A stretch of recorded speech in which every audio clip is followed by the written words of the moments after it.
My name is Jack McLean. I'm your host, and today my guest is Jarrod Wade.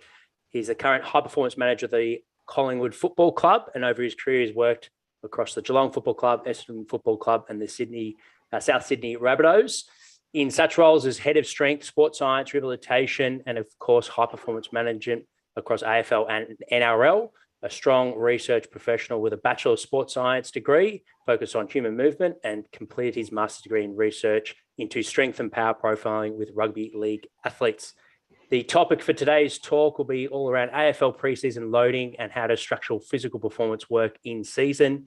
For those tuning in live, if you've got any questions, feel free to hit us up in the comment box. And those new to the podcast, our mission here at Prepare Like a Pro is to empower aspiring athletes and staff with practical knowledge from some of the industry's most inspiring individuals and to strengthen the AFL community. If you like the show, please show support by following us on iTunes, Spotify, and YouTube. Thanks, Jarrod. Thanks for jumping on, mate. No worries, Jack. Thanks for having me.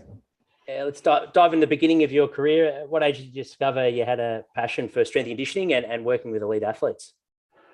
Well, it was probably a bit later, really. Like, I did my 3-year undergraduate degree, so that was, straight from high school. So when I was 18, had some success in that degree, but I really didn't know what I was going to use it for or do within it. That was the way sort of exercise science degrees or human movement degrees were back then. Yep. You could do anything. You could do psychology or teaching, or there was any streams that you could do. I really enjoyed the coaching side of those courses. So actually practical coaching, either sports coaching or strength and conditioning coaching philosophy, education, teaching. That was what I really sort of lent to in my undergraduate degree. And then I didn't know where it was going to go. I didn't know where it was going to take it until probably my final year of uni. So I'm 21 at that stage. I hadn't done it. I was a bit of a different sort of pathway because I hadn't worked in a gym. I hadn't done any sort of, practical strength conditioning or fitness instruction work or anything really. And then I was lucky enough, there was a really competitive placement through my university at the AIS to do like a 7-week block in their strength and conditioning department. Mm-hmm. Super competitive. I had to pay my own way for travel and accommodation. I had to get certain marks in certain subjects to be able to be to get a look in for that. And I worked hard to get that. Got the 7-week placement. Went up to Canberra for 7 weeks. And after I saw what that environment was on the gym floor, there were some good coaches at the time. Julian was there. Julian Jones, who sort of ran that part of it for a very long time. Tim Rogers. There was some Ross Smith. There was some good S&C coaches there. And just watching them for 7 weeks, I thought, yeah, this is something that I could do. But then, I come back from that placement and think, yeah, this is what I'm going to do. But I've still only got my undergraduate degree. And what pathway how do I get that really? Yeah. And then through that, Geelong Football Club actually contacted the University of Ballarat, where I was studying, their Federation Uni now, and said, do you have anyone who's graduating or finishing that undergraduate degree that would be willing to volunteer some time over pre-season? So I'm living in Horsham at the time with my family because I finished uni and moved back to Horsham, wondering what my next step's going to be. And then Geelong's 3.5 hours away. Mm-hmm. And then the university contacted me and said, would you be interested? And I was like, yeah. Let's do it. So I volunteered my time over pre-season. That was 2007, so I'm still only 21. Over a full pre-season, volunteered my time to Geelong, driving up on a Sunday night, working at Geelong from Monday to Wednesday, driving back to Horsham on a Wednesday night, working at a pub and trying to earn some cash in that over the weekend, while living at home and saving some money. And at the end of all that, I was like, surely I'm going to get a job out of this. Like, surely all this hard work, I'm going to get a job. And end of pre-season finishes and knock on the footy manager's door, and I was like, okay, I'm ready. I can move into a mate's place here, and I've got accommodation. I can make the move. Can I start getting paid for this? And he went, oh, no, sorry, there's nothing there for you for in season. So I had to go back to the drawing board really. So that's when I started studying my teaching degree, so a Bachelor of Teaching. Right. I just thought, I realised that the industry was so competitive, and I was like, well, what am I going to do? I really wanted to be an S&C coach. What am I going to do if I can't? So I just thought that maybe falling back to be a phys ed teacher, and that was a good fallback. So I spent 2007 studying to be a teacher, living in Geelong at this point in time because I signed up a deacon in Geelong from a teaching degree, and I was doing a bit of volunteer work with Geelong Falcons under 18s comp and a local footy team in Geelong, picking up like running warm-ups and taking a couple of injured players through for a cardio session. Like, it wasn't much. But I was just trying to get any sort of experience I could in sort of working with people that were trying to get fitter or better, or people wanting to become athletes in the junior system. End of 2007 came, Geelong had a really successful year. Obviously, they won the premiership that year, and I knocked on the GM's door again, and I said, "Oh, hey mate, firstly, do you remember me from last year? Because often you don't know what they're doing." He said, "Oh yeah, no, I remember." And I said, "Is there anything there for you?" And he said, "Oh, actually, we've got a bit of cash. We can pay you for 1 day a week's work to come down and do the GPS." And I was like, "Okay, let's do that. Let's get stuck into that." And I remember rocking up on day one of pre-season, and the high performance manager at the time, his name was Dean Robinson. He handed me, it was the first time the club had 47 GPS units. Yeah. So previously they had 10 and they were doing little bits. He handed me 47 GPS units and he goes, "Righto, work out what we're going to do with those." And I was like, "Okay, In one fair day. enough." I didn't even know what it was at the time. That only just come into team sports. So I basically got paid for 1 day a week's work in 2008, but worked full time pretty much at the footy club. And then I was doing temp teaching 1 day a week, and I was working at a factory overnight just to try and build up some cash. Still realizing that I was probably going to have to be pretty lucky, and teaching was where I was going to end up. And then the 1 day a week turned into 2 days a week, turned into game days, and then turned into 3 days a week. And by 2009, I'm a full-time employee. So, it was good to get my foot in the door through the experiences at the AIS in Geelong, but I've worked bloody hard for those first couple of years to keep my foot in the door, or keep on banging down the door of the GM to say, is there anything that I can do? Yeah. Oh, what a great insight into what it takes for all those listening that might be in their bachelor's degree or completing their master's, and just goes to show persistence really does pay, but also having confidence in yourself to keep knocking on that door, mate. Yeah, and also I think, because I've done a couple of speaking things with undergraduates, or gone out to a uni and done a guest lecture speaker or something like that. And the main question is like, how do you get anyone that's studying their undergraduate degree right now and is in their second or third year and doesn't know what they want to do, that's normal. That's completely normal in our industry. You might want to go be a sports scientist. You might want to go be an exercise physiologist. It might be, working in a rehab gym as an S&C. It might be just working on the gym floor at your local gym. We don't know, or it might be working in elite sport. That's normal. Most of us that have been through those degrees have not known where it was going to take us. So, if those people that are listening are feeling like that, just realize that that's a normal thing to go through. And, the more opportunities and the more things that you get stuck into, the more you realize what it is you actually want to do. Yeah. Yeah, absolutely. And when you think back to that moment, that light bulb moment on the AIS experience that you had over 7 weeks, like what really gravitated towards the coaching aspect, and where you realized, like, opposed to high school setting or private sector, that it was elite sport that you really wanted to work towards?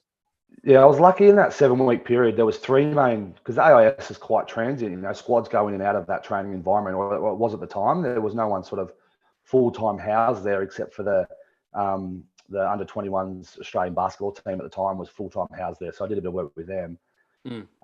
But I was lucky enough at the time that the national swim team was there for 3 weeks of the 7 weeks I was there.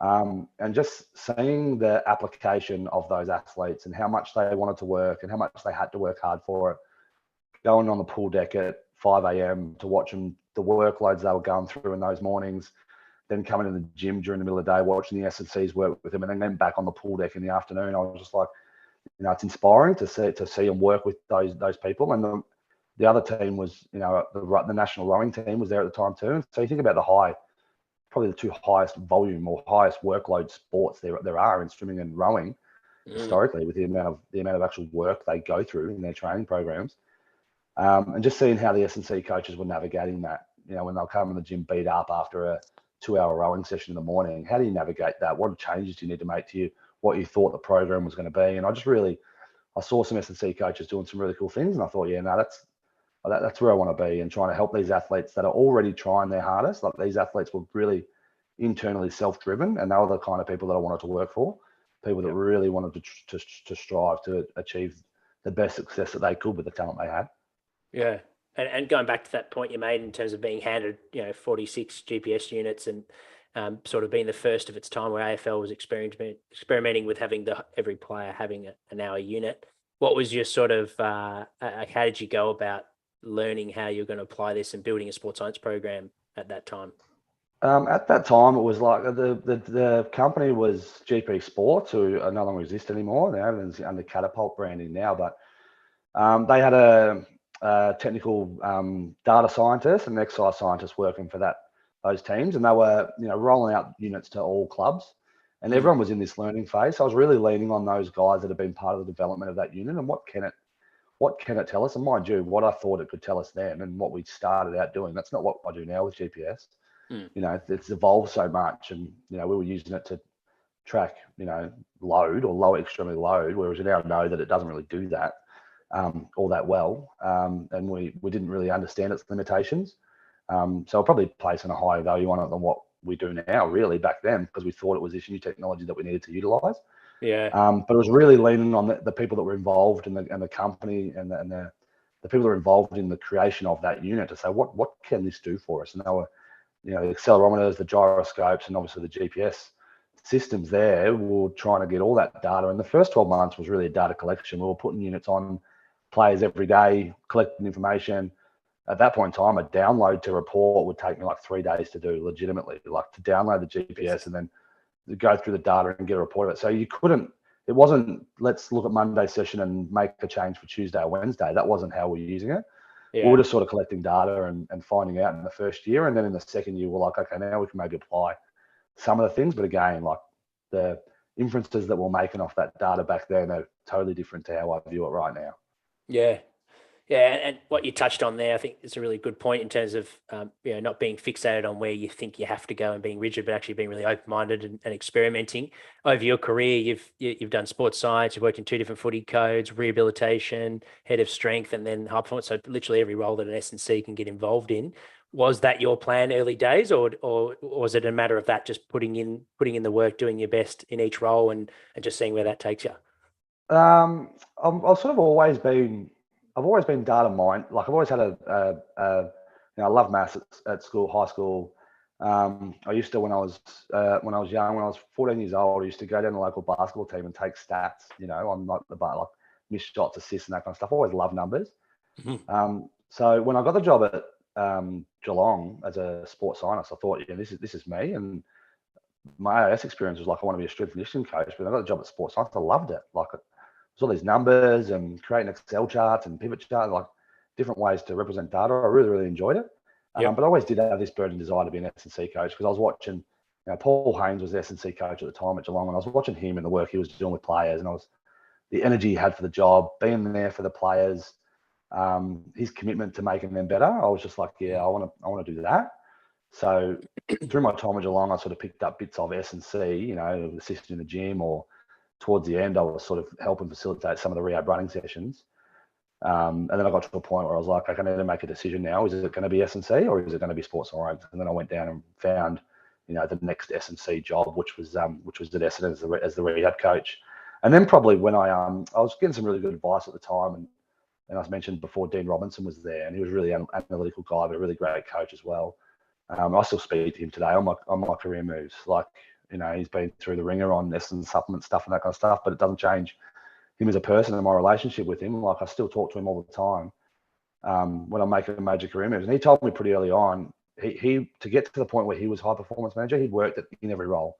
He'd been the rehab coach, he'd been the weights coach, he'd been the sports scientist, and that meant that he sort of understood each challenges that people face in those roles, understood the value of those roles to the organisation. And so, from my time at Essendon, I started almost, plotting that 10 years in advance, to get to be the head of the department, was to make sure that I experienced everything there was to experience within the department. Yeah, and was that amongst everything in terms of personal life and where you want to go as a career? But was that sort of a top 3 thing that you would consider when you're looking at changing clubs or looking for the next opportunity? Is that a different role that's going to stretch you?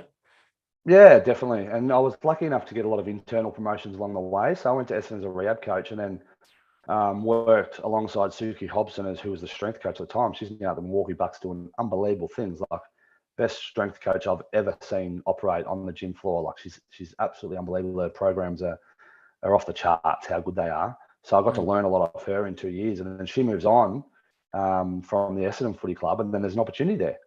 And so I go, right, let's jump at that opportunity. And then spend a couple of years doing that. And then I get to the end of that point in time and talking to people that I trust and know, and about what else is out there. And they're like, well, have you thought about a different sport or an institute system, or, go and experience, because AFL can be quite insular in itself as well.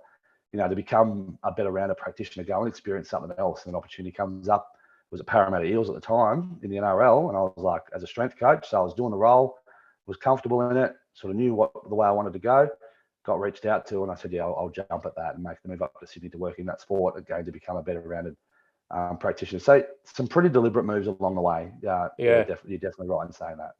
Yeah. Yeah. And that was leaning on the advice that Dean Robinson gave you in terms of being the best leader you can be. And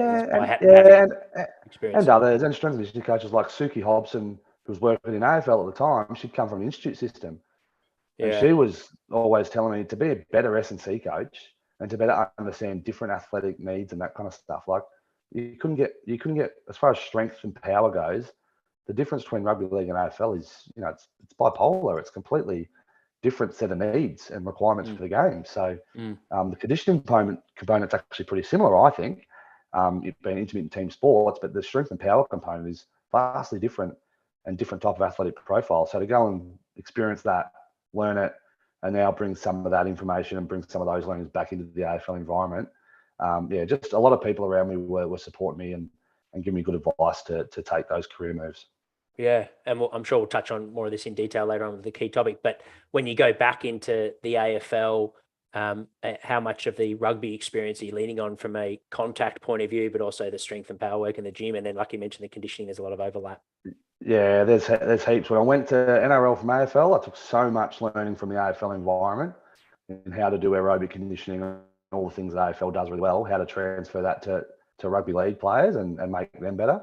And then when I come back, I bring so much from the rugby league environment back into AFL, and then obviously been working in AFL before, be able to keep some of the key groundings for AFL sport too. So yeah, I think both codes can learn a lot from each other. There's no doubt about that. I'd say actually, like despite being an overall less voluminous game, the actual game on the weekend, there's less running distance if you want to look at GPS, or it goes for a lower duration of time, rugby league than AFL, but they do more work. So they've got a more voluminous program, or the clubs that I worked at, they did more work than AFL clubs. And I've got data to back that up as far as time spent on feet, and some of the pre-seasons we did at NRL were huge, like bigger than what the AFL done, because there's just this thirst for work ethic, but there's also this robustness and strength amongst the athletes that allows you to do that. So I was then come back to AFL and going, righto, we might not be able to do that much work now with the current group we've got.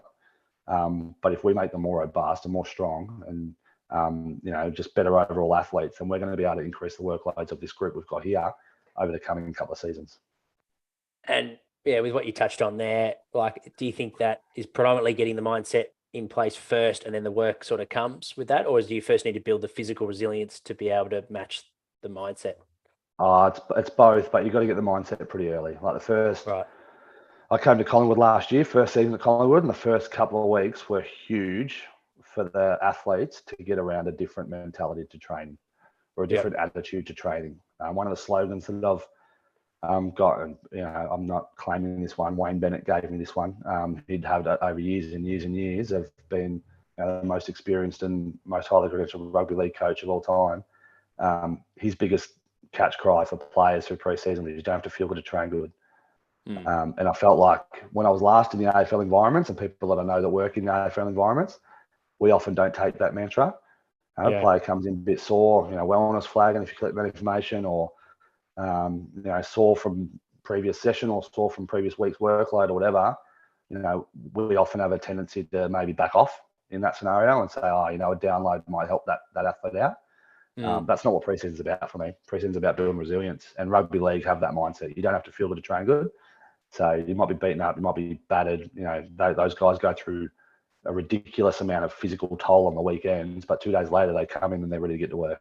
So that's a mindset that I've tried to bring back, and it was early on in preseason last year coming back and changing that mindset. Mindset was very, very one of the first things that you have to change. We're very, very lucky we had a group of athletes that were willing to do that, willing to buy in, and then you start working on the physical components required to increase the training program to be what you want it to be. Yeah, yeah, awesome. And going back to your career, you've mentioned some strong influences already. Is there anyone that's been missed out in terms of mentors, if you like, to help you where you are today? There's heaps. Like, any colleague I've worked with, I've learned something off. That's, physiotherapists, doctors, strength and conditioning coaches, people I'm working alongside, people I'm working under. There's not a person that hasn't sort of that I haven't learned something off, and I'm not using parts of what they've done previously in their programs. I'm using parts of them now in our current program. Suki Hobson's still a mentor of mine. I talk to her, quite frequently, just about life, but then also programming and challenges and all that kind of stuff. I've got people I take career advice off, like Dean Robinson and Paul Devlin, who was a high performance manager who got me across to the NRL. If you look at my phone, I got talk to him 3-4 times a week.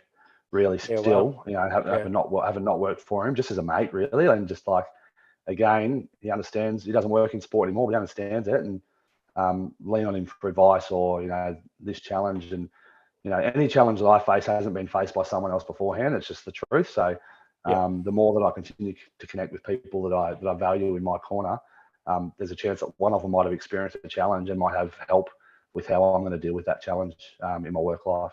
Yeah, awesome, mate. Yeah, well said. That's a good insight in terms of leaning on your support. And what about over your career? What are some highlights that spring first to mind that you look back on fondly? Look, I was super lucky to start at Geelong, like 2007 to 2011 were my 5 years there, and there's 3 premierships and 4 grand finals, and certainly, like, I'm going, how easy is this caper? But I was only playing a very small role at that point in time in my career. Like, I was just a really, really tiny part of this massive cog that was being really successful.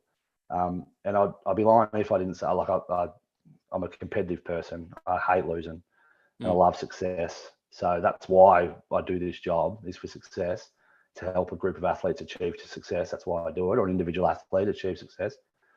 So I definitely look back on those years at Geelong pretty fondly. And I learned a lot there about, because my role was quite small, but they had a really high quality sort of upper echelon of staff with their general manager, Neil Barmett was at the time. Footy manager was Steve Hocking at the time, who's now back there as a CEO, and Bomber Thompson. No matter how small you thought your role was in that organisation, every time that we had team success and we won a premiership, it was inclusive. They celebrated every single little person that played a part along the way. So that's something I try and do now. It's a team effort, and I learned that pretty early on. Is you've got to value everyone's role within that team environment, both players and staff. Teams. I sort of lean back to team success or individual player success. Like, I'm a rehab coach. So if someone asked me what my main sort of role would be within the performance department, I still think I'm a rehab coach. I still think that was the most sort of rewarding, most fulfilling role that I've held. I've got a specific example. When I got to the Rabbitohs, there was a guy there that had done 3 ACLs in the previous 2 years. He was 19 years old. Yeah, and he went back to the surgeon to have his 3rd surgery and had to have bone grafts and all this kind of stuff. And a lot of people wrote that kid off. Like, a lot of people said, he's probably predisposed from the way he moves, or he's got strength deficits, or he's now got a really compromised knee, or whatever it is. His name was Connor Tracy. He wouldn't mind me telling this story, but getting to work with that kid as the rehab coach for 12 months and seeing him grow and seeing him develop and getting him back to play NRL footy when people had written him off, they didn't think he was going to be able to do that. I find those really rewarding experiences as well. Sort of why I always, certainly in season, once pre-season's finished, I lean myself to be hanging out with the rehab guys, because you can sort of go on that emotional journey with them and help them get back to doing what they love. Yeah, it's fantastic. And with that phase that you talked about, like, how much throughout that journey did that player have self-doubt that you sort of had to help give him guidance? I'd say the whole way, there wasn't a day that went by. And I think that's what being a rehab coach does for you, is it, you've got to have a fair bit of sort of empathy and social awareness, and the player doesn't come, if a player who's injured, so an injury takes away a player's ability to do what they love. And for some people, it takes away their ability to earn money for their family. Like, that's the reality of injuries in sport, and they're a part of sport, and they're what we do. So you'd be lying if you said that every player that gets injured comes in with a smile on their face every day. Like that's not that's not reality. They come in all kinds of moods, but you're then that person that's got to either talk them into getting to work and getting better, or realise that today might be a lost cause and let's just bump it. Let's have a couple of days off and shift it to a couple of days time because we can see that you're mentally struggling. So I really enjoy those rehab experiences. I think that sets up a grounding for any S&C coach to be able to work with group, even if you're going to work in group settings. Being a rehab coach means you're sort of working on those soft skills of the emotional side of sport. Yeah, it's something that sort of just popped up in my head as you're talking about that. Like you mentioned early on, your passion for maths and the data and almost being a performance analyst as a hobby early days, and then on the later in your career that you love for the coaching side and the art of it, if you want to call it that, of the human element. Is that something that was sort of ingrained early as well? As someone mentioned, you're going to have all the skills to be an elite S&C, or is it something that just as a person you've sort of had passion for those areas? More as a person, had a passion for those areas, realised I needed to go out and learn them, understand them, study them. Like people think that sort of soft skills or that art of coaching is something that you just get a feel for. That's not true.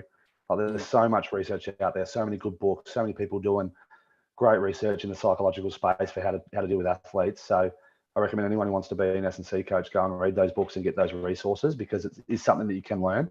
Yeah. Obviously, there's an innate amount of empathy and that you need to have as a person, but you can pick up those skills. And so like I did when I was being a sports scientist, and I was like, let's go and learn about what GPS is and learn everything that it can do. There was a period in my career where I was like, okay, programming's pretty good. Know how to write a gym program, know how to write a block of work, know how to write a conditioning program, know all of these rehab processes. I've got the hard X's and O's right. I need to go and learn around the soft skills, how to actually manage, how to influence, how to get buy-in from athletes. And that's something that I preach massively now. I sort of got a philosophy in strength and conditioning that I've had for a few years now and developed it over a long time. And it's 3 tiers. It's people first, intent second, and the program comes third. Because a really, really solid program that's given to an athlete on a piece of paper without any empathy or any buy-in from them or any of that kind of stuff, that's not going to work. Whereas if you're buying into them as a person first, understanding them, what's making them tick, they're struggling with home life at the moment, and that's why they don't have all the energy to come into like understanding them as a person first and treating them as a person first, not a number on a bit of paper, not a distance ran or not a score on a wellness. That's not who they are. And then making sure you get buy-in and intent in everything you do, and that's a two-way street. That's not you delivering something to a player and being the authoritarian and saying you have to do like this or give me 10 push-ups. It's having a conversation with them and say, hey, I think this is going to make you a better athlete. What do you think?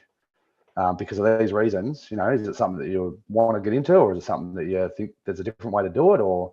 And it's a two-way communication to come with the best program for that player to maximize their athletic potential. Yeah, awesome, mate. Thanks for sharing that in terms of your philosophy and those 3 tiers. That resonates massively.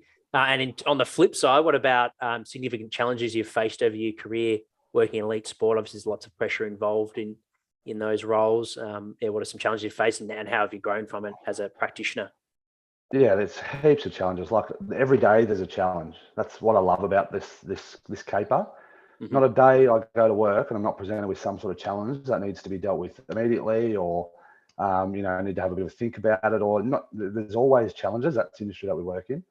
So that might be staff members. That might be challenges with staff members. How are staff communicating? Is my rehab coach talking to the physios, and is that process running in sync so that we've got the player at the forefront of that process? And it might be with a player, a specific issue they've got physically that we're requiring, doctor, medical staff, strength coaches to all get in a room and have a bit of a think tank about how we're going to get a player out of a slump, or how we're going to improve their performance, or they're not sort of progressing in the areas we want to be. So every day's a challenge. There's probably 2 that come out and stick to mind as far as things that I've really grown and learnt from. And I was at Essendon through the time of all the supplements sort of scandal that happened back in 2012 through to 2016. And, a professional sporting landscape comes with adversity and comes with pressure. I was also at Parramatta Eels when they went through like terrible salary cap breaches, and that's not the fault of us as staff members, but all the players, that's just what they did at the time. We got all our points stripped off. First missed the final series when we should have made finals, and we had a really strong squad that year. And so I've been in environments where we've had to pick up the pieces. On a Sunday night, the NRL turns around and says Parramatta we're sitting third on the ladder. Parramatta have been stripped of all their points this year until they get under the salary cap. Yeah. So you're not going to make finals. And you got to come, that happens on a Sunday night, and then to come to work on a Monday, and we're preparing for a game on a Friday night. You got to pick up the pieces. You got to get the players back in the mindset to perform. And I think the thing I learned through this and supplement stuff and the Parramatta stuff is that your program should be fun. Like that we can all get built up on this stress of coming to work and making it all serious, and you're playing for premiership points. Like the reality is that's not why our players do this job. They do this job because it's fun, because they're playing footy. It's a footy club. So maintaining fun within the program and making sure that we're that's why we do it. We do it to have fun and making sure we're creating an environment with the playing group that can do that. Another challenge that comes to mind, this is more an individual one, again, back to the rehab space. Like I have a mentality of rehab, and I have had all the time, that every athlete, it's not unique, not new. Everyone does this. When a player returns from an injury, they should be somewhat physically better than what they were when they got injured. Whether that's more robust or you've improved some sort of physical capacity, but you've got some time to do some development work with that player. So let's get them better. 2017, I'm taking over as the rehab coach of the Rabbitohs, and round one comes and Greg Inglis does his ACL. And Greg Inglis is one of the most genetically built athletic freaks that you will ever see. Like this guy, he didn't need to train to be as good as what he is, but he was stronger than everyone else, more powerful than everyone else. He didn't necessarily push himself with cardio work, but he could beat most people if he wanted to on the day. He was that athletically gifted. And so he does his ACL, and I'm thinking, how am I going to improve this bloke? How am I going to return him after 12 months and make him a better athlete than what he is today? Because he's the best athlete I've ever seen, basically, as far as speed, power, and all that kind of stuff goes. So, and then also how do I get buy-in? I'd worked with Greg for a whole pre-season, but I was running rehab and doing sports science. I didn't have a relationship with him really, because he was quite a sort of unique character amongst the group, and he was a bit like, he liked to keep his circle close to him, and had a few people that he trusted within the organisation, and I'd have chats to him and see him on the gym floor and how you going, but I had no need to really build a strong relationship with him because GPS wasn't going to make him better, and that's what I was essentially doing at the club. And so, so I was scaling all that back and building a relationship with him and making sure that I got buy-in. And something I learned out of that whole process was that no matter what happens, you got to put the athlete first in this whole scenario, whether it's S&C, athletic development, rehab, whatever. The athlete's got to come first. And I'd say through the 12 months of Greg's ACL rehab, he had more days off than I've ever experienced in anyone's rehab, but that was part of how he coped. That was part of what he needed to be able to get back to playing. And he got back to playing, and he played Origin the year that he came back. And, so he got back, but there was some things that I had to do differently because of who he was as a person, and what his needs were. And then I had to, get him to buy into what I was doing and have that two-way communication with him. And then I had to go make that sell to the GM, to the physio, to the doctors, to the coaches, where I said, Greg needs 2 weeks off. He's been back running for 4 weeks, and these are the progressions that we had planned, but he needs 2 weeks off. Otherwise, we're not going to gain anything out of training over the next 2 weeks. And then we've got to get GM going, why is that happening? These reasons, these reasons. Trust me that this is the right way to go about this rehab. So that was a really big learning experience, but a massive challenge to try and get buy-in in that particular athlete at that time. Yeah, it's super interesting and seems to make a lot of sense in terms of context, in terms of your tiers and why you value the person first and understanding who they are, because it sounds like you had to sort of forge that with Greg early days to build that relationship from the objective side, like with someone like that who is so gifted. How did he go with objective measures? Did he not care at all, or did that still motivate him? No, he didn't care at all, and we went through our normal sort of ACL processes where we're collecting a lot of information, and we've got our set criteria for return to run and our set criteria for return to train. The reality is that he didn't do anything for 4 weeks and was in a brace for 4 weeks and didn't do a thing, and he came out of a brace and within a week had cleared criteria to return to run. So he could have, if we're going criteria based, he's returned to run at 6 weeks. He was a good healer, and he just got things back like physically. Own set of rules. Yeah, it's just a completely different set of rules. Throw the ACL manual book out the window and and sort of build one specific for him as an athlete. Yeah. And then those conversations you're having with the club, it's their best player. Clearly they want him. They've got to trust you, but at the same time they'd want him back, and making sure that he's back quick. How did you go yourself managing that and coping with that, with giving him 2 weeks off and different rules? Yeah, it was tough, but I think on the staff side, that's where the objective data came in handy. Yeah. To say, have a look at what he's capable He's still of. tracking. Have a look at where he's at and where he's tracking. Yeah. A really good example was his return to play, right? So we had him geared up to play round 1 the following year, so a full 12 months post ACL. He had the Indigenous All-Stars game 6 weeks before that. And then as I got to work with him, got to know him, I realised that as a club, we're tracking for round 1, but that's not what he's tracking for. The Indigenous All-Star games meant so much to him. He was going to be captain of that team for the first time as an Indigenous Australian, being captain of the Indigenous All-Stars team. It was like he was so desperate to play in that. So then towards the back end of that rehab, convincing the coach, the GM, the doctor, and the physio, who were all involved in that rehab process, convincing them that he was at no further risk playing in that Indigenous All-Stars game as what he would be round 1. Yeah, that's subjective data though, and presenting all this information. And people always, I tell this story a couple of times, people say, were we nervous? No, I wasn't nervous because I had all the information there. I knew he was going to be fine. It wasn't going to be an issue for him because of the bank of work and the stuff that I had done with him, and realised that he could have played it 7 months. Like, he was that far ahead of the timelines. And so when you're that confident, and I wanted him to play because I knew how much it meant to him as a person. So I'm going into bat for him. I'm going to push and I wouldn't do that if I wasn't confident that it was going to be okay. Yeah.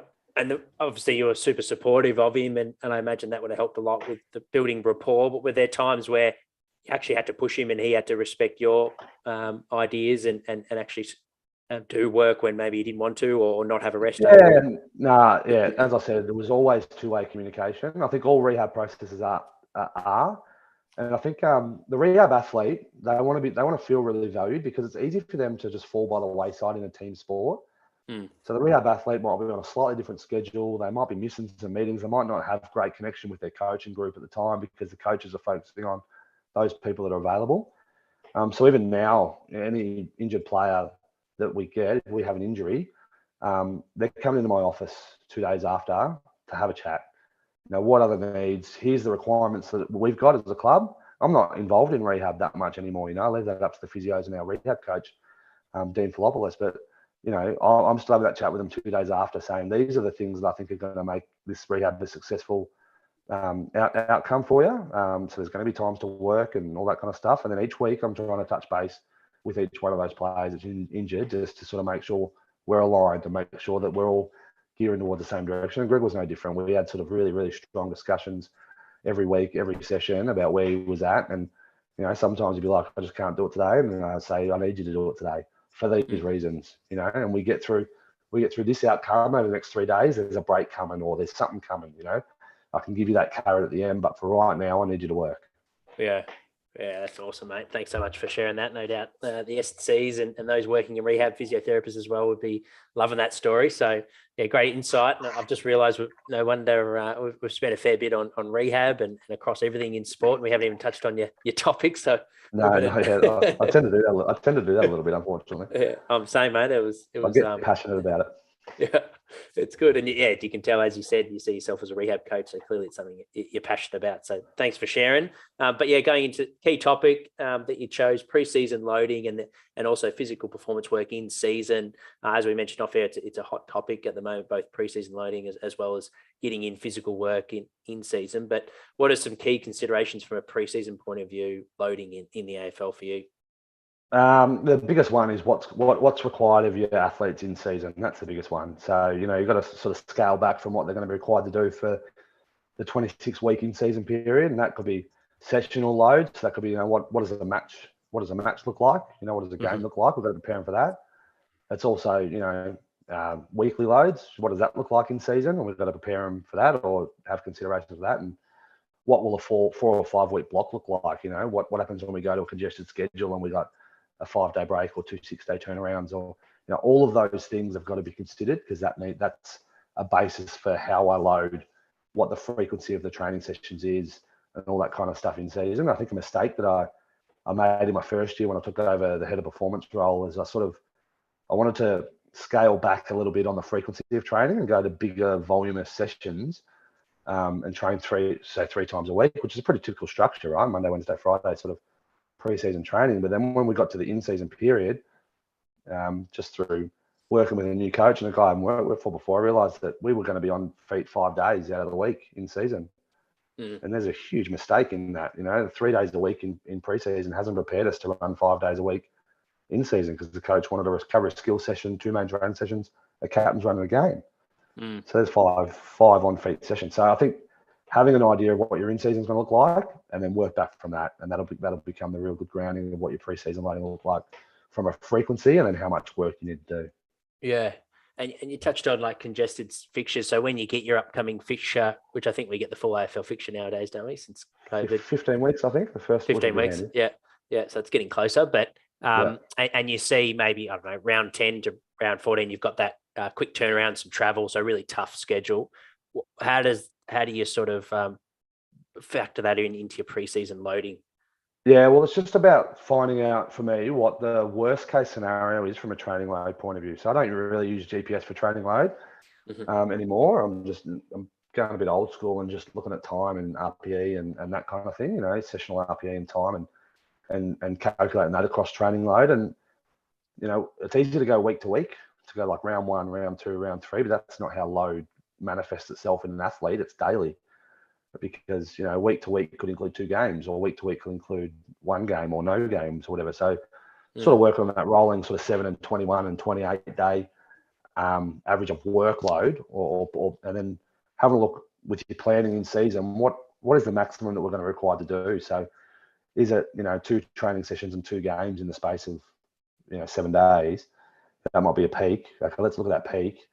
Then my goal in pre-season is, whatever you think the peak might be in season, I'm hoping to get sort of 20 or 30% above that in pre-season. So 120, 130% of what that in-season might look like. The worst case. I'm trying to get that as my biggest week in pre-season. So we're spending a lot of time. We're probably spending the better part of 3 or 4 weeks maintaining what we think the peak are going to be. But then when we bump up the loads into our sort of, big hit week or big peak week, it'll be sort of chasing an increase on 20 or 30% of what that'll be. That's my general philosophy in that phase of training. Yeah. And that's an extra 20-30% of their session RPE. Session RPE and time. Either within one session. It's hard to do in AFL within one session, because the game goes for 180 minutes. Like, it's really tough. Yeah. But across a week of work, it's achievable. And across a 3 or 4 week block of work, it's also really achievable. Yep. And what's your take on letting the players know when that's coming and / surprising them, so they've got that ability to adapt, I guess, to be good? Yeah, I've done it both ways, but more leaning towards let them know it's coming now, so they can prepare for that. Pre-season, in season, I get in front of the group probably at the start of each month, and I just use like emojis as like smiley faces of like, this is how I expect you to feel throughout this block of work. So when we get to our big 3-week block in pre-season, it's like red face, angry face. And I'm like, I don't want you to, we're not going to be hitting PBs in the gym or PBs for speed or whatever through this training block. You're under high stress, high load. Get your head around it. Don't have to feel good to train good. Let's get stuck into the work, because it's going to make us better in the long run. Yeah. And how have you found athletes respond to that? Like, giving them clarity and also understand the context of what you mentioned before, referring to that work rate. You don't have to feel good to train good. Wayne Bennett sort of philosophy. How have they responded? Yeah, I think the more clarity you give them, the better they respond. That's why I probably landed on, because I have done the other way and just sort of sprung the big week on them, or sprung training sessions on them out of willy-nilly just to add load or whatever. I have done it that way too, and thought it worked okay, but I think you just get, potentially in that week when you train them a bit harder, an athlete now might pay a bit more attention to their diet. They might pay a bit more attention to catching up on sleep, because they realise they're under heavy training stress. And if they don't get things outside of the footy club right at those periods of time, then it might come back to bite them through fatigue or injury. So, I think having the conversations with them is really valuable. Yeah. And going into like, I guess GPS and load management, can you give us like a bit of clarity on why you think GPS isn't a good measure for training load? I don't like it. I've come to the conclusion, like training load is impact on the body. That's the way I view training load. So what is the impact on either the system or the body? You know, is it metabolic or mechanical impact? That's how I view load. And GPS inherently is like, you know, all the satellites in the sky, and it's just how a player moves, it's not even how a player moves, it's where a player's moved and how quick. We did a PhD study when I was at the Rabbitohs with a guy there, Dan Glassbrook's his name, and we got IMUs and put them on the lower extremities, put them on their training boots, and looked at the actual, you know, impact loads as good as we can get them without being in a lab with those IMU devices, and we compared that to the loads we get from GPS, and they just weren't anywhere near. You know, so GPS isn't telling us what load there is happening on the body. So that's why I don't necessarily use GPS for load metrics. What GPS is really, really good at is performance metrics. How quickly can you move from A to B? How quickly can the team move from A to B? You know, we look at, you know, there's a lot of talk at the moment around peak intensity periods or worst case scenarios in game, but we look at that.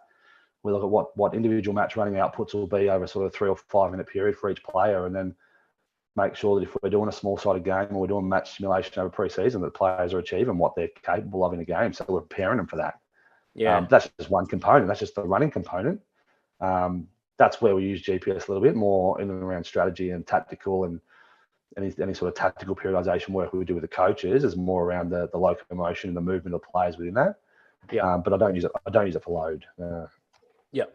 And so it's performance and you're using it to guide your training and your session plans with coaches. Yeah, definitely. And it can give you a guide on what the running outcomes will be for that session. But if we've planned for a 9K, so I still do all this, right? If we plan for a 9K session with the coaches, if I'm watching the live and it's going to turn out to be an 11K session, I'm not stopping it. Like, I'm just not. I don't know, because I don't, that distance metric isn't telling me what the impact on the players' bodies are. So I used to live in a space where I was like, oh, we've got to make sure we hit those distance loads or high speed meters or whatever that is. I used to live in that space. I have. The more I've lived out of that space, the more I realize that they're not going to, that's not going to break. As long as you're comfortable enough that they're robust enough to handle it. Like if you go 25% over the running distance, they're not going to break. If you plan for a session RPE of 6, but all of a sudden it's a 9 because of drill design, okay, now we've got some issues. You know, we didn't want a high intensity session here. We want a lower intensity session here. So then I've got to work with the coaches to make sure drill selection and drill design is going to get that outcome from an RPE point of view. Yeah. And then the fact that you're using session RPE as one of your main measures of guidance, how do you go about educating the athletes to really take that seriously and respect the process of giving that feedback? Yeah, most athletes have gone through it, right? Most athletes, when they get to the elite level, right, they've used RPE in NAB Cup or the NAB League, and most of them have experience with it, but we do go through a huge education process. And I think, in my experience, an athlete just wants to know how you're going to use the data, like why. This data is not there to hurt you. I'm not taking this data to a coach to say, oh, he's slacking a little bit, his RPE is low. That's not. They want to make sure that it's being used to help them as an individual. So we educate strongly around that. And then I find that when we do that, we get really, really good buy-in on them giving us accurate information and not just sort of same. Yeah. And I don't do wellness, right? I don't do a wellness questionnaire. It's not something that I have done. Found that I don't get a lot out of it. So I'll make a commitment to each group that I work with, and I'm not going to collect any information off you I'm not going to use.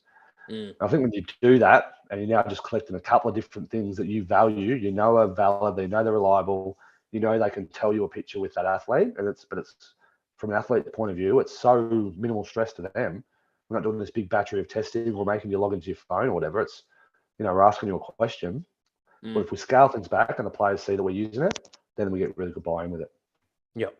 And is that a matter of asking them straight after the session in private, like the sports scientists sort of doing that, or how do you go about collecting that data? Yeah, that's how we do it. You know, when they give their GPS back, you know, when we've got the chart there ready to go with all the explanation words and all that, you know, and then you know, in any new person to the club or any young player that we get through the draftee system, we've got might take 3 or 4 weeks to educate them fully on what those numbers mean.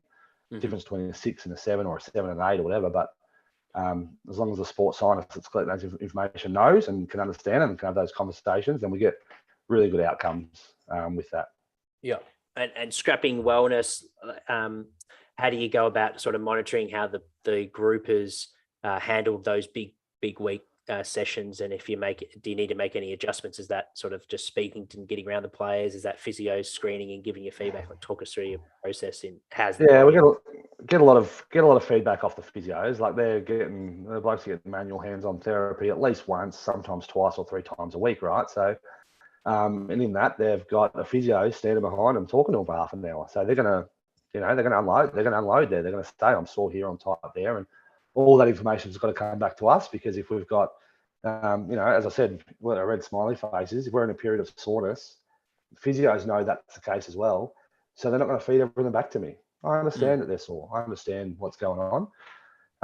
If we're in a period where we're supposed to be green faces and we're supposed to be unloading a little bit and have the players feeling fresh, but we've still got a lot of soreness, then physios will feed that information back to me, and we can have a look at where either individuals or the group is as a whole within our periodization plan.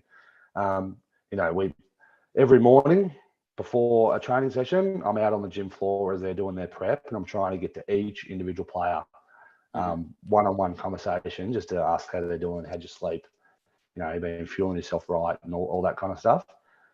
We have some physical metrics that we collect: counter movement jumps, squat jumps, reactive jumps, things like that in the gym. They give us some indication of when a player may be lagging from a physical point of view, but so much can go into that. So much can affect that measure. A coffee in the morning could affect a power measure and a counter movement jump. So more conversations with the players, and then getting feedback off the coaches. I might be in a coaches meeting, with the tactical coaches, whereas the S&Cs and the strength coaches are out on the gym floor with them. Well, after those gym sessions, after those 3 gym group rotations, I'm going to our strength coach and going, how were they? How was the energy? How was the vibes? Anyone was struggling? Anyone was lacking? And it's more sort of soft skills than data collection. Yeah. And touching on what you mentioned earlier, how important it is, particularly something you noticed during those times at Parramatta and Essendon, to have fun and allow the players to have that environment where they enjoy their time at the club.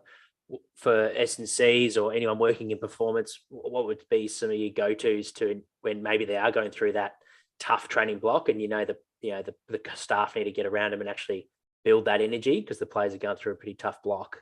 What would be some of your go-tos to manifest energy and fun? Be willing to change your plan to do that. But there's also a couple of easy wins. You can play on a bit of psychology here with the players. You really can. Like, we show them a training session every single day. Like, we outlay to them in the meeting pre-training, this is what we're going to get through today. These are the drills. This is the running. This is what the session looks like. I'm happy to add, if we're in a state of wanting the load, but wanting the players to feel like they're fresh, we can manipulate that. We can add a couple of training drills to the bottom and then get to that point in time in the session and say, oh, boys, we're not going to do that training drills. Those trainings have been really good. You'll get a psychological benefit to that. Our players, we have three gym group rotations in the afternoon to keep our gym groups nice and tight, get really quality S&C coaching within that. Every now and then, once a month, let's have an all-in-one session, get the music cranked up, players get out early. There's easy wins to be able to manipulate the psychology of players. And then again, that's where I used to not tell them they were in the hardest training block, because it's almost a self-fulfilling prophecy. Oh, you're going to be feeling sore here. And the player goes, oh, I am feeling sore. Yeah. Rugby league players were a little bit more like, oh, I don't need to know that. I just want to get out and do the work. And so you put them through this incredible training block and then and we'll collect the GPS at this time, right? This is another reason. You put them through the biggest week that they've done, but at the end of the week, you do a all-in-one gym session and get them out early. So get them out at 1 o'clock on a Friday rather than 4 p.m. on a Friday. Boys, go to the beach, chill out, recover, do whatever. Pick up the wellness when they feel it on a Saturday morning, and it's like green. Like, everyone's feeling amazing. But you've just been through your hardest week. So there's definitely a psychology to trying to make the players feel a little bit better through those hard training blocks. Yeah. And is there ever a flip where you want them to actually be going through really tough times, like from a mental point of view, where you're making it actually hard for them? Yeah, there is. Yeah, there absolutely is. Like, I think you can, like and again, I used to live in the space where I used to think downloads genuinely worked, right? I was like, oh, I'm going to deload this group and freshen them up, whatever. And I don't think that's the case anymore. I think your periodization program should allow for all of that, how frequent you're training, when you're giving them days off and all that kind of stuff. But yeah, like, that's why I like presenting to them this next phase. Hey, this week, and I'll present to them when we get to that week. So I'm presenting the 4-week block. Then we get to the 4th week where we're red line, and we're going to do most load we've done all pre-season. I'm getting up in front of them on a Monday, and I'm saying, this is the week, boys. Come on, let's grind through this. Let's get through this. This is where we're at. This is the most important week of our pre-season to make sure we get through the workload that we're going to put you under. Let's get excited for it. Let's get to work. Yeah. And when you're planning your days your weeks, and when that's going to be the toughest week, who would sort of influence your decision making, or who would you lean on to know when that week is the right week to go when you're planning? Well, we plan it out. Myself and the head coach plan all that out. Sort of what I do most of the planning, present it to him and say, this is where it is. And then, but then being willing to change that plan as well. When I first came to Collingwood, I did a 4-week plan for pre-Christmas. Week 4 being the hardest. So just general periodization build across the 4 weeks. We got to the 3rd week, and the information coming back to me from physios, from players, and all the sort of, chats I was having with them, they were like gone, so I was putting the group under a little bit of a new workload. So we couldn't do the 4th week, and we couldn't get them to that point. So you got to make a coaching call at that point in time. So, well, what are we going to do? Well, let's give them 3 days off. No, let's not train. Let's give them 3 days off. And then instead of doing a training session, let's go down to MSAC and do a pool session. That's a bit of fun, and, get them in a different environment. Because we just felt that as a whole collective staff, all of the information that we're getting that wasn't like data, wasn't wellness, but all the conversations that coaches were having, that physios were having, all that kind of stuff, led to us thinking, geez, this group's right on the edge. And if we try for another week, we don't know how it's going to go. Yep. That makes a lot of sense. So yeah, there's a key to being meticulous with your planning and getting people involved, but then also being nimble when you're in the moment. Yeah, have a really solid plan. Like, you've got to be really well planned, but yeah, change the plan all the time, almost daily. Something changes. Yeah, and flipping into the in-season mode, what are some of the challenges that you face when trying to get performance work in season? It's a big one, because, and this was sort of my master's research, right? So I was looking at the strength and power profiles of rugby league guys across 2 seasons of work. And then off the back of that, what we found was, and I was writing the strength programs at the time, so I had this mentality that I think we should be improving towards the end of the year. And we found that our senior guys were getting their best strength and power scores at the end of the year. And so there's this mindset of like, we can still get better in season. It's not like pre-season, let's get better as athletes, and in season, let's just play the game and hang on. I don't have that mindset. And it is challenging times, the biggest one, because overall my mindset is in season, we should be spending less time in the building than in pre-season. But within that, there's more time going to coaching, right? There's more reviews, previews, game education, opposition meetings, all this kind of stuff. So as an S&C department, we get less time. So we go with I don't love the term microdosing, but we go with that approach, is we're trying to get athletic development work in through different parts. So we might not do a full traditional strength training program. We might have an extra 20 minutes of athletic development work in the strength training program, focusing on agility or breaking strength or whatever it is. And then looking at your turnarounds and looking at it to be, let's not chase everything every week in season. And that's a real challenge. You might think, we need to hit agility, we need to hit acceleration, we need to hit speed every week. No, look at it as a month block and say, hopefully we can get speed, strength, agility, conditioning. Hopefully we can hit everything once or twice over this month. And then using turnarounds. On a 5-day turnaround, we might not do anything. But on a 6-day turnaround, we get an opportunity to do some things. On a 9-day turnaround, we can get in the gym, we can go a bit heavier. So looking at your turnarounds and then saying, over a month or over a 6-week block, have we got enough stimuluses of each one to potentially be improving?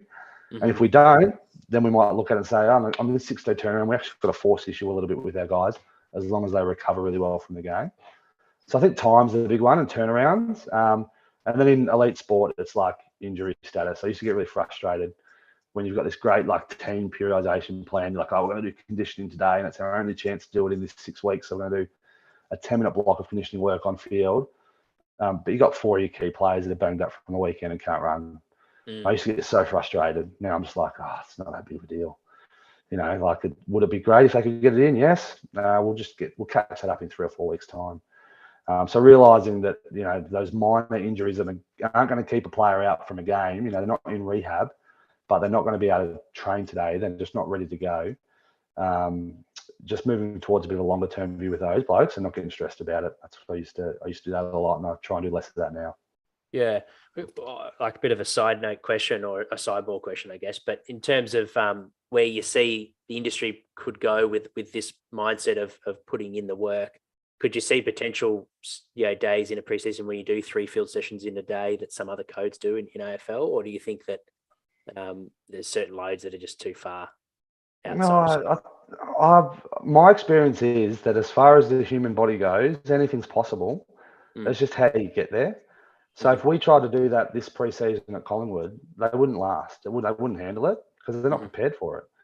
But if you're making slow, gradual increases in improvement or whatever, like the 100-meter time keeps on coming down. I'm not sure anyone will be saying, but athleticism keeps on getting better in the human race.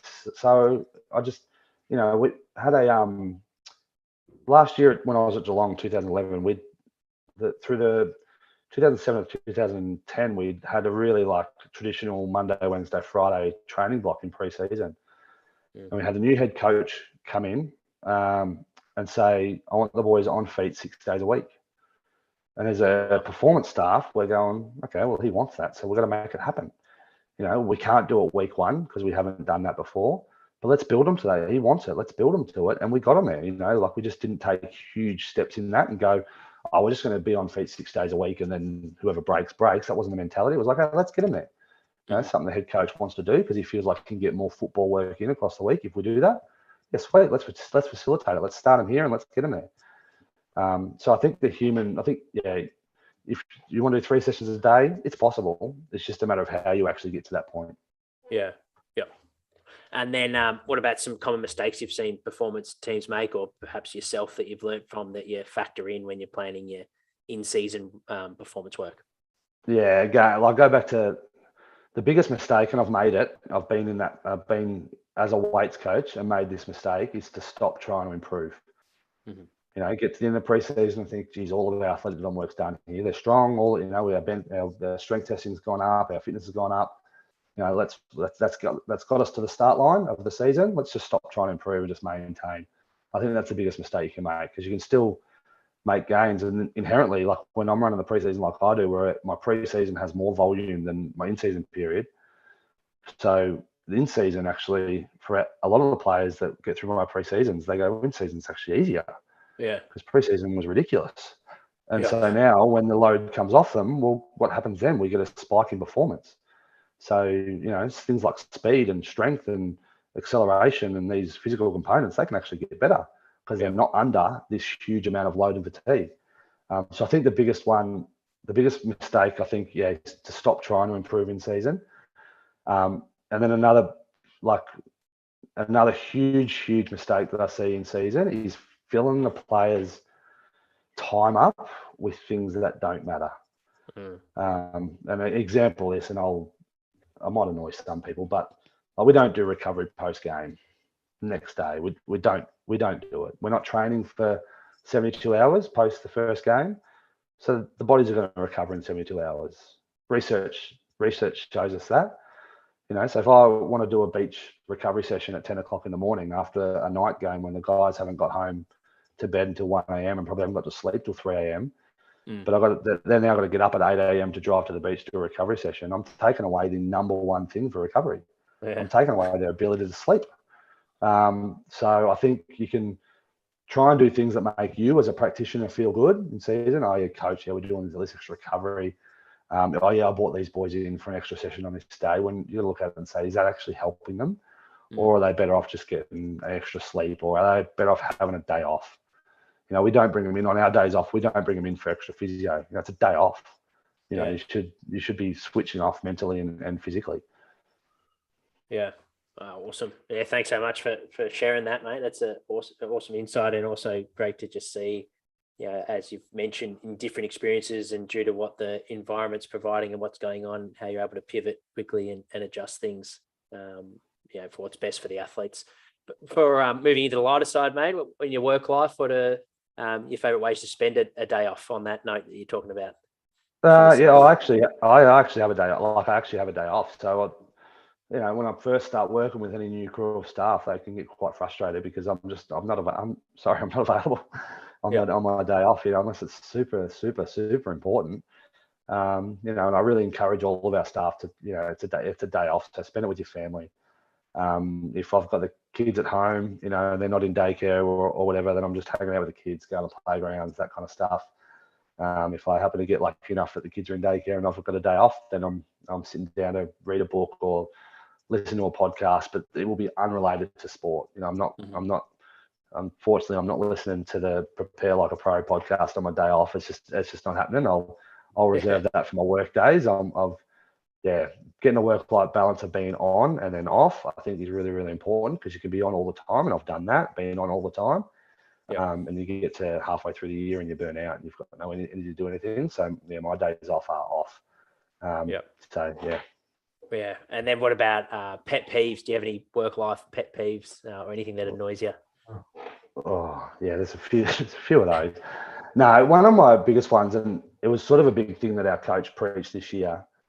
I'm so lucky to do what I do. I'm so lucky to be able to work in the job that I work in. I realise that not everyone gets to wake up and go to like their hobby or go to their, to go. I get to go to a footy club. I spend 3 hours outside kicking balls around, having laughs.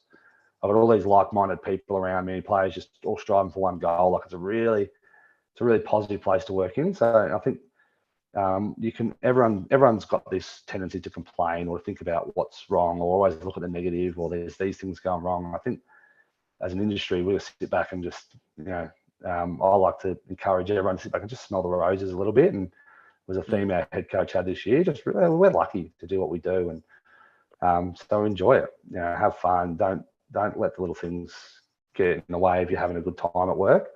Because there's other jobs that we could be doing that we wouldn't be having as much fun in. That's the reality. We're all here because this is a hobby of ours. Sport and players are there because it's a hobby of theirs. So maximize that time. Have fun doing it and sit back and realize how lucky you are rather than getting stressed about the little things, the X's and O's too much. Yeah. And I imagine it'd be infectious, right? If the head coach has got that mindset and seems it would resonate with yourself in how important it is to have that balance of switching off, but also bringing fun into the workplace. It's going to have a ripple effect across the whole environment. Yeah, it does. And it took people some time to get used to that environment here at Collingwood last season. It took people time over the pre-season to get used to it, but the consistency of it meant people just had to buy into that, and then it became a really, really, obviously we had, for AFL fans out there, they can see what a fun ride it was to be on throughout the season with all these close games and doing this thing that no one expected us to do and all that kind of stuff. That's enjoyable, but we were having fun doing it because of this reason, because of this environment that we built. Yeah. And because we're focusing on the positives. That's sort of another thing I've learned in my coaching, going back to sort of more technical side, is I used to, as a strength coach, do a lot of weakness-based programming. So I used to be, this bloke's not strong, so let's just do strength work. This bloke's not powerful, so we're just going to make sure he gets more powerful. And you get to a point in that scenario where you're bashing your head against a brick wall and not getting any improvements. Athletes aren't enjoying it because they're doing these things they're not good at, and you're not enjoying it because you're not seeing any improvement in a guy that might not improve in that area. I'm big on chasing what players are good at. They're here for a reason. When they get to the AFL level, they're there for a reason. They've excelled in their junior careers for a reason. So I'm not saying I ignore weaknesses. Certainly, if a bloke is challenged in a certain area, we'll pay some attention to it. But I'm predominantly a strength-based programming guy, and that I want my elite runners to be the most elite runners. I want my fastest guys to be the fastest guys. Realizing that your fastest guys aren't going to be your elite conditioning runners. It's just not you might have a freak that can do it, but your fastest guys are generally going to be challenged from an aerobic point of view. But let's hone into what they're good at, what got them here, and what's going to make them a better player. And it's generally going to be their strength and their weakness. Yeah. I mean, final technical question, but on that note, like when they're doing their off-season programming and Do you bucket people into how they are physically, what they're for a speed, fast twitch type athlete? You program shorter reps, for example, and then a more aerobic person, you challenge them with longer intervals. Is that how it feeds into programming, or is it more just a footballer? They're all going to need to cover the ground. They're all going to, they're all. No, we've got buckets like in the off season. I'd like to leave the players their own devices for a little bit, like. Even until we get to the point now, I haven't sent any specific program out to them yet. I've sent ideas as individuals. Hey, this is, I've spoken to them all about this over the course of the year, but this is the type of running that you should be doing now. Mm-hmm. Whether that mean more longer endurance type running or more, MAS type running or short interval stuff or sprint work or whatever. Mm-hmm. I say I'm a strength-based coach. I'm actually off season. I find is that weakness area. That's where you can go and get to work on your weakness. So if speed's not your thing, well, go and work at it for 10 weeks because you've got a better chance of getting better at it in the off season in the absence of all of the footy load. Yeah. If you want to go and get down to a track and work with a track coach for 10 weeks, he might be able to improve you in that short period of time. And then you can carry those improvements into pre-season because if you're not quick, we're not going to improve your speed in pre-season. There's too much else going on. We're spending, upwards of 10 minutes on it in the week. So we're not necessarily going to make huge improvements. You could spend 3 hours on it each week over the course of an off season. So it's sort of just giving them guidelines of what areas I think they need to work at in this period. Probably about now, 4 weeks out from our preseason start time, I'll send now each player something really specific and say, right, here's your 4 week lead in to day one of preseason to make sure you're up at the training loads that we want to achieve in week one. Yep. And so it's a build to get to that point. Yeah, and the motive behind that is to, like you mentioned, it's important to freshen them up, and but is it also so from a buy-in perspective because they're not listening to you over a whole 10 weeks, they actually get 6 weeks of their own device to experiment, and then the 4 weeks you feel like you get a bigger buy-in of actual compliance? Yeah, I definitely get more compliance doing that and waste less of my time. Yep. I could sit down and write everyone a truly individualized program, but I'm a realist. I understand the psyche of these guys. Like they want to break. The pre-season, in-season period's hard. They want to break. So if I send really specific programs out to everyone, I'm going to get some people that do it and do every single rep and do every single thing. There's going to be some. But I'm going to get a lot of other people that are going to do half of that program or 50% of it. Well, it's a lot of my time going in that program. So I just in a really good space now with each athlete to say, hey, there's this time for you to go and, there's 2 or 3 weeks post-season where you really should do nothing. If you've completed most of the training year, only really train if you feel like you need to. Just relax, recover. Yeah. And then there's a 3 or 4 week period where you need to train, but it doesn't need to be that specific. You just need to get going. You need to do some gym work. You need to go on some runs.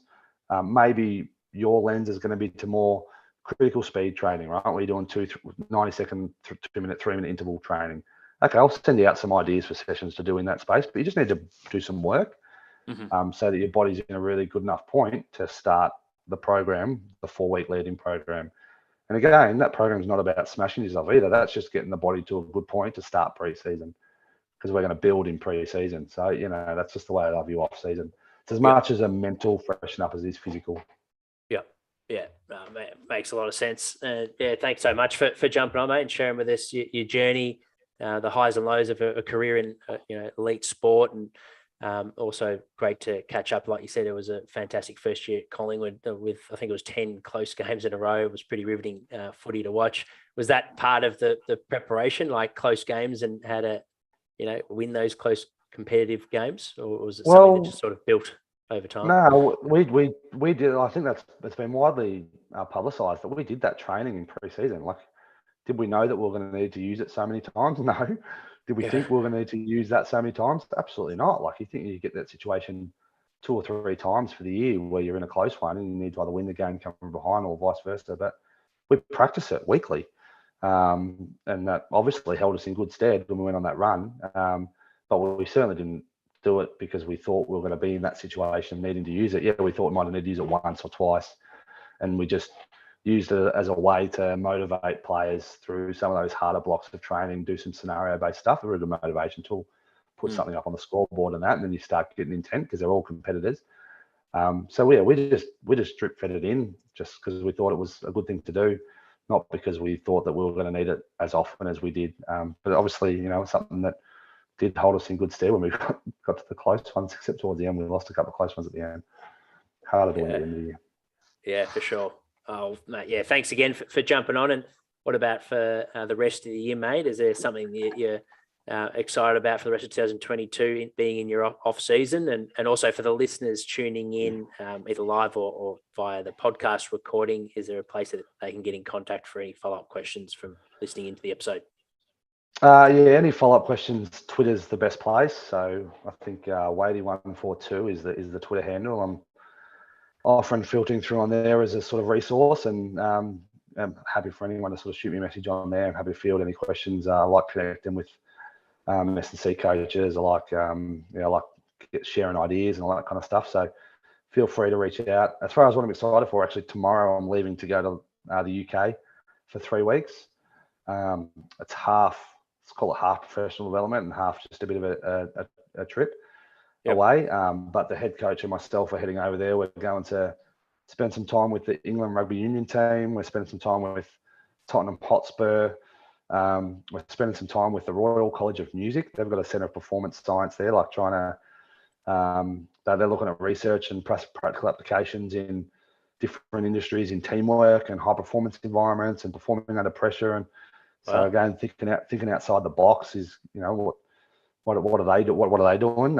Got a really good reputation for being a really high performing environment. So yeah, we're going over there to spend a couple of days at a few different places and then have some downtime in between that, travel around London and spend a bit of time in Europe. And so we're leaving tomorrow. I'm clearly starting to look forward to that trip, and that should be fun. Good way to spend the off season. Absolutely. Yeah, it sounds like a great trip. 3 elite environments. That'll be a lot of fun, and then being able to let your hair down as well. So sounds like a great trip and well deserved. Well, yeah, thanks again for jumping on, and for everyone that's tuned in live. If you're tuned in halfway, make sure to listen to the YouTube recording. You can watch that as soon as we click off live here, and then the podcast we publish in the next couple of weeks on Wednesday. Our next live chat will be with Tyson Popplestone. That's this Thursday at 2:30 p.m. So I'll see you guys then. Thanks again, Jarrod. Thank you.